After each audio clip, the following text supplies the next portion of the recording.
Hello students. मैं संतोष कुमार गुप्ता आपका ICIT online classes में बहुत बहुत स्वागत करता हूं।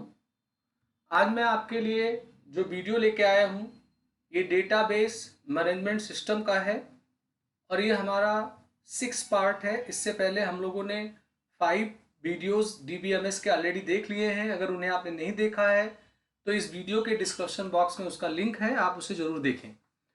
आज हम लोग बात करने वाले हैं हमारे डीबीएमएस में कीज का कॉन्सेप्ट होता है। तो कीज क्या होता है और ये कितने प्रकार का होता है उसकी चर्चा हम लोग आज के वीडियो में करने वाले हैं। तो देखिए, हमारा जो की होता है भाई, डीबीएमएस का एक टाइप है रिलेशनल, जिसे हम लोग आरडीबीएमएस बोलते हैं। तो अगर आप रिलेशनल डेटाबेस में काम कर रहे हैं तो हमारे की का बहुत ही अहम रोल होता है। हम इस की के माध्यम से अपने टेबल के प्रत्येक रो को यूनिक आइडेंटिफाई के लिए यूज में लाते हैं और साथ साथ अगर एक से ज़्यादा टेबल हैं और उन टेबल के बीच में हमें रिलेशनशिप सेट करना है तो उसके लिए हम लोग इन कीज का प्रयोग करते हैं। तो keys plays an important role in relational database. It is used for identifying unique rows from table. It also establishes relationship among tables. तो ये हमारे की का डिफिनेशन हुआ है। अब आपका जो आरडीबीएमएस है इसमें जो कीज मिलेंगे वो आपको इतने प्रकार के कीज मिलेंगे जो आपको स्क्रीन पे दिख रहे हैं। प्राइमरी की, सुपर की, कैंडिडेट की, अल्टरनेट की, कंपोजिट की, फॉरेन की। तो ये 6 प्रकार के कीज होते हैं जो आरडीबीएमएस में यूज किए आते हैं। तो हम लोग बारी बारी यही सीखेंगे कि इन कीज का क्या मकसद है। इसमें सबसे पहले हम लोग बात कर लेते हैं प्राइमरी की के बारे में। तो देखिए, अगर आप रिलेशनल डेटाबेस में काम कर रहे हैं तो उसमें जो हम टेबल बनाएंगे जरूरी होगा कि हमारे टेबल में कम से कम एक कॉलम ऐसा हो जिसे हम प्राइमरी की रखें। प्राइमरी की के मदद से हम लोग अपने टेबल के अंदर उपस्थित प्रत्येक रोज को यूनिकली आइडेंटिफाई करने का काम करते हैं। उदाहरण के रूप में आपने एक टेबल बनाया, उस टेबल में मान लेते हैं आपका एक बैंक है, आपके बहुत सारे कस्टमर हैं, अकाउंट होल्डर हैं, उनके डिटेल्स को आपने टेबल में रख रखा है। अब सपोज करिए कि कोई महेश गुप्ता नाम का आपका कस्टमर है, क्लाइंट है, उसका अकाउंट आपको क्लोज करना है। तो आपसे कहा गया महेश गुप्ता का डेटा आप डिलीट कर दीजिए। तो आपने महेश गुप्ता के रो को डिलीट करने के लिए क्वेरी का कमांड चला दिया। तो हो सकता है आपके बैंक में महेश गुप्ता 15 हो, तो 15 डिलीट हो जाएंगे। तो यहाँ हमें हर कस्टमर को यूनिक आइडेंटिफाई करने के लिए अकाउंट नंबर जैसे एक कॉलम मिलता है। तो अकाउंट नंबर बैंक में जितने भी कस्टमर होंगे सबका यूनिक होगा और अकाउंट नंबर से ही हमारी पहचान होती है। बैंक में स्टूडेंट की पहचान उसके इनरोलमेंट नंबर, रजिस्ट्रेशन नंबर के माध्यम से होती है। पेशेंट का पहचान उसके पेशेंट नंबर या आईडी से होता है। एम्प्लाई का एम्प्लाई आईडी से होता है। तो ऐसे जितने भी टेबल बनेंगे उसमें एक कॉलम हमें ऐसा लेना चाहिए जिसमें हम यूनिक वैल्यू डालें। तो आखिर ये हम कैसे इन्फॉर्म करेंगे अपने टेबल को कि हम इसमें भाई यूनिक वैल्यू डालें? तो उसके लिए जिस कॉलम को हम लोग प्राइमरी की ले लेते हैं, तो प्राइमरी की वाले कॉलम का एक विशेष नेचर हुआ है कि उसमें कोई हम रिपीट वैल्यू नहीं डाल सकते हैं और दूसरा इसका नेचर ये होगा कि हम उसे नल नहीं कर सकते, माने ब्लैंक नहीं कर सकते हैं, वैल्यू देना ही होगा। ये इसका नेचर होता है। तो देखिए, यहां लिखा हुआ है ए प्राइमरी की is a minimal set of attribute column in a table that uniquely identify tables rows. The value of primary key should be unique for each row of the table.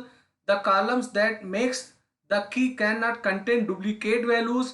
The attributes that is marked as primary key is not allowed to have null values. Primary keys are not necessarily to be a single attribute. It can be a set of more than one attribute. यानी कि अगर आपका कोई table है तो आप जरूरी नहीं कि किसी एक ही कॉलम पे आप एट्रीब्यूट पे प्राइमरी की सेट करेंगे। अगर आपके टेबल में एक से ज्यादा कॉलम आ रहे हैं जिनमें आपको लगता है कि रिपीट नहीं होगा डेटा, यूनिक वैल्यू भरी जाएगी और साथ साथ वो नल ना हो, तो आप उसे प्राइमरी की ले सकते हैं। तो ये एक प्राइमरी की का कॉन्सेप्ट है। इसे सीखा कैसे जाएगा, करा कैसे जाएगा, वो जब आगे मैं एसक्यूएल के वीडियोस डालूंगा तो उनमें प्रैक्टिकली मैं आपको जांच के दिखाऊंगा कि कैसे इनका प्रयोग होना है। अब एक होता है हमारा सुपर की। सुपर की क्या होता है? तो देखिए, सुपर की जो होता है ये कोई कमांड नहीं है, ऐसे प्राइमरी की एक कीवर्ड है, एक कमांड है, हम उसे यूज करते हैं जब टेबल का क्रिएशन कर रहे होते हैं। पर सुपर की कोई कमांड नहीं है, सुपर की एक कॉन्सेप्ट है, एक डिफिनेशन है। इसका डिफिनेशन ये है कि अगर आपने कोई टेबल बनाया हुआ है तो आपके टेबल में बहुत सारे कॉलम होते हैं, कॉलम को एट्रीब्यूट्स भी बोला जाता है। तो अगर आपके टेबल में एक से अधिक कॉलम आ जाए जिनसे आप प्रत्येक रो को यूनिकली आइडेंटिफाई कर पाए तो वो कहलाता है सुपर की। तो a super key is a set of one or more attributes which can uniquely identify a row in a table. माने कोई टेबल है, उसमें बहुत सारे एट्रीब्यूट माने कॉलम है, और आपको कई कॉलम मिल रहे हैं जिनसे आप लोगों को यूनिकली आइडेंटिफाई कर पा रहे हैं, तो उसे हम लोग सुपर की बोलते हैं। ऐसे एक उदाहरण देखिए आप, एक इम्प्लाई नाम का टेबल है, इसमें 3 एट्रीब्यूट माने कॉलम है, EMP SSN, EMP नंबर और EMP नेम, ये 3 कॉलम है। तो अगर आप यहां देखें तो हम प्रत्येक रो को कई एट्रीब्यूट से यूनिकली आइडेंटिफाई कर सकते हैं। कैसे? EMP SSN, इसमें देखिए अगर तो सबका एक यूनिक वैल्यू है। EMP नंबर को देखिए तो इसके जरिए भी आइडेंटिफाई कर सकते हैं, यूनिक है। या ऐसा भी कर सकते हैं कि EMP SSN और EMP नम को कंबाइन करके यूनिक आइडेंटिफिकेशन हम कर सकते हैं। और यहाँ अगर देखा जाए तो नेम में भी अभी फिलहाल यूनिक ही वैल्यू है, तो हम नेम के भी आधार पे रो को यूनिक कर सकते हैं, या इन कॉलम के कॉम्बिनेशन के माध्यम से भी हम इन्हें यूनिक आइडेंटिफाई कर पाएंगे। एक इसका उदाहरण देखिए, जो ऊपर आपको टेबल दिखाया गया है उसमें जो सुपर कीज हैं वो आपको यहाँ दिखाए जा रहे हैं। केवल आप SSN से पहचान सकते हैं, नम से पहचान सकते हैं, SSN नम के कॉम्बिनेशन से, SSN नेम के कॉम्बिनेशन से, SSN नम नेम के कॉम्बिनेशन से, नम और नेम के कॉम्बिनेशन से। तो इस टेबल में मोर देन 1 कॉलम है जिनसे हम प्रत्येक रो को यूनिक आइडेंटिफाई कर पाएंगे। इसलिए ये जो सारे एट्रीब्यूट्स होंगे इन्हें हम लोग बोलेंगे सुपर कीज। एक होता है कैंडिडेट कीज। कैंडिडेट की और सुपर की में लोगों का बहुत कंफ्यूजन होता है, मगर दोनों में अंतर है। अंतर यह है कि सुपर की जो हो गया ये समूह हो जाता है बहुत सारे एट्रीब्यूट्स कॉलम का, जिससे हम अपने टेबल के रो को यूनिकली आइडेंटिफाई कराते हैं।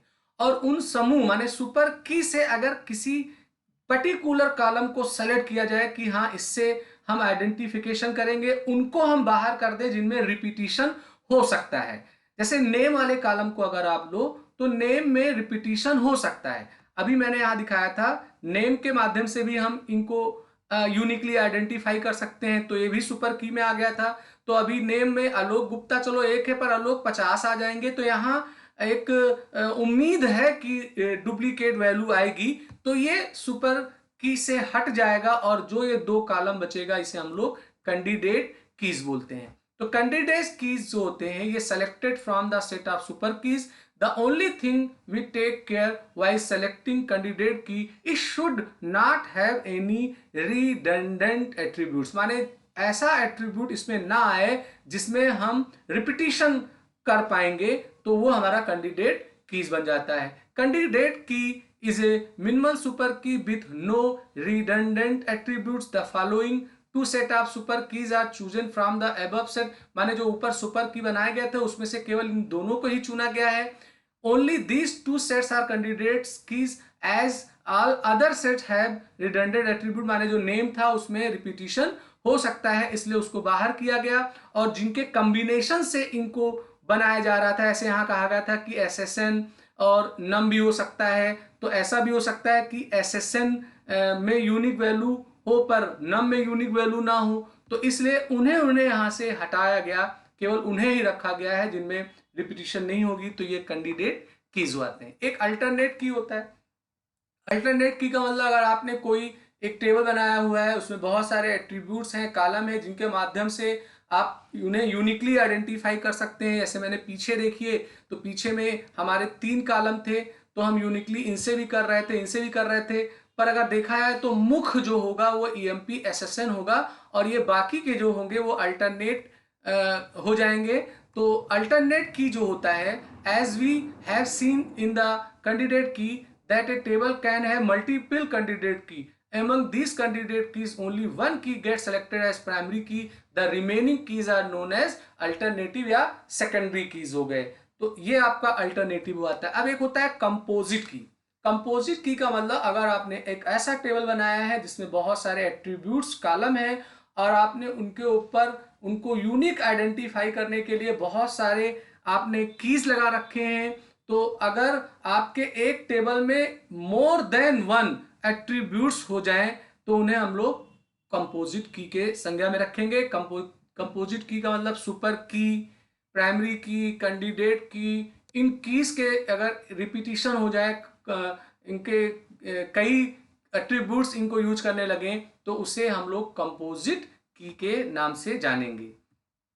एक आता है लास्ट में फॉरेन की। फॉरेन की का कॉन्सेप्ट बड़ा अच्छा होता है आरडीबीएमएस में। ये रिलेशन सेट करने के लिए होता है। मान लेते हैं कि दो टेबल है, एक में ईएमपी आईडी और ईएमपी का नेम है, और एक दूसरा टेबल है, इसमें ईएमपी का आईडी और ईएमपी की सैलरी या उससे रिलेटेड डिटेल है। तो मैं चाहता हूं कि उन दोनों टेबल का आपस में रिलेशनशिप मुझे करना है।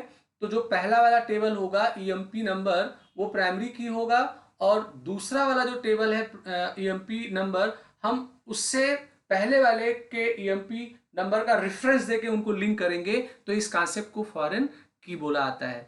तो foreign keys are the columns of a table that points to the primary key of another table, they act as a cross reference between table. तो ये एज ए क्रॉस रेफरेंस के रूप में यूज कराया जाता है। तो ये कुछ कीज हैं जो मैंने आपको बताया। अब मैं थ्योरी में आपको बहुत ज़्यादा नहीं पढ़ाने वाला हूँ, थोड़ा एक नेक्स्ट वीडियो में और डालूंगा जिसमें मैं थोड़ा सा नॉर्मलाइजेशन के बारे में बात करूंगा कि ये नॉर्मलाइजेशन क्या होता है, या एक शब्द अभी ऐसे क्रॉस रेफरेंस आया, या एक शब्द आ रहा है जो कंफ्यूज कर रहा होगा, रिडंडेंट, ये क्या होता है। तो थोड़ा एक लेक्चर में और लूंगा थ्योरी का, फिर उसके बाद में मैं डायरेक्ट आ जाऊंगा एसक्यूएल पे, और फिर मैं एसक्यूएल्स के ऊपर जो उसके कमांड्स हैं क्वेरी वाले, उन कमांड्स को हम लोग बारी बारी सीखने का काम करेंगे। तो मैं उम्मीद करता हूं आज का वीडियो आपको पसंद आया होगा। लाइक शेयर करिए, सब्सक्राइब करिए।